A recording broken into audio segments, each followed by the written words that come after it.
আল্লাহ তাআলা নিজের পরিচয় তুলে ধরেছেন। আল্লাহ তাআলা বলেন কুল হুয়াল্লাহু আহাদ। আল্লাহ তাআলা হলেন এক, আল্লাহুস সামাদ। আল্লাহ তাআলা মুখাপেক্ষী, লাম ইয়ালিদ ওয়া লাম ইউলাদ ওয়া লাম ইয়াকুল লাহু কুফুয়ান আহাদ। আল্লাহ তাআলা কাউকে জন্ম দেন নাই, আবার কারো থেকে জন্ম নেন নাই, আর আল্লাহ তাআলার সমকক্ষ কেউ নেই। অতএব আমরা বুঝতে পারলাম আল্লাহ তাআলা এক। আল্লাহ তাআলার সাথে অন্য কাউকে শরীক করা যাবে না। শরীক এটা মূলত দুই বিষয় হয়ে থাকে, একটি হলো শরীক ফিল ইবাদা, আরেকটি হলো শরীক ফিল রুবুবিয়্যাহ। ইবাদতের মধ্যে শরীক করা। সিজদা পাওয়ার উপযুক্ত একজন তিনি কে? আল্লাহ। বাবার দরবারে সিজদা করা যাবে? কোন পীরের দরবারে, কোন মাজারে গিয়ে সিজদা করা যাবে না। আরেকটি হলো শিরক ফিল রুবুবিয়্যাহ। আল্লাহ তাআলা যে রব, সব কিছু করনেওয়ালা একজন, তিনি কে? সবাই বলুন। সব কিছু তিনি করেন। দুনিয়াতে যেই নিয়ম শৃঙ্খলা আমরা দেখতেছি, সব কিছু আল্লাহ তাআলাই পরিচালনা করতেছেন।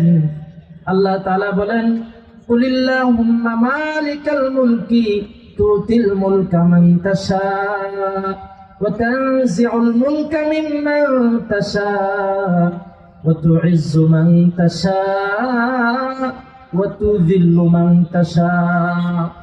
আল্লাহ তাআলা আমাদের নবীজিকে ডেকে বলেন, হে নবীজি, আপনি দুনিয়ার মানুষদেরকে একটু জিজ্ঞাসা করুন বা বলে দিন, আল্লাহুম্মা মালিকাল মুলক।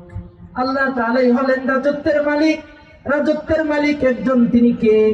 আল্লাহ। রাজত্বের মালিক হলাম আমি আল্লাহ। তুতিল মুলকা মান তাশা, ওই রাজত্ব থেকে আমি যাকে চাই দুনিয়াতে সামান্য ক্ষমতা দিয়ে থাকি। ওয়া তানজিউল মুলকা মিম্মান তাশা, আবার যার থেকে চাই এই রাজত্বকে ছিনিয়ে নেই।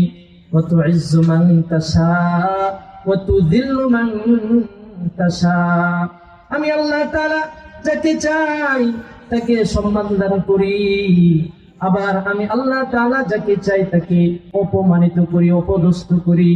বিয়াদিকাল খায়র ইন্নাকা আলা কুল্লি শাইইন কাদির। সমস্ত ক্ষমতা একজনের হাতে, তিনি কে? আল্লাহ। এরপরে আল্লাহ তাআলা বলেন তুলিজুল লাইলা ফিন নাহার ওয়া তুলিজুন নাহার ফিল লাইল ওয়া তুখরিজুল হাইয়া মিনাল মাইত ওয়া তুখরিজুল মাইতা মিনাল হাই।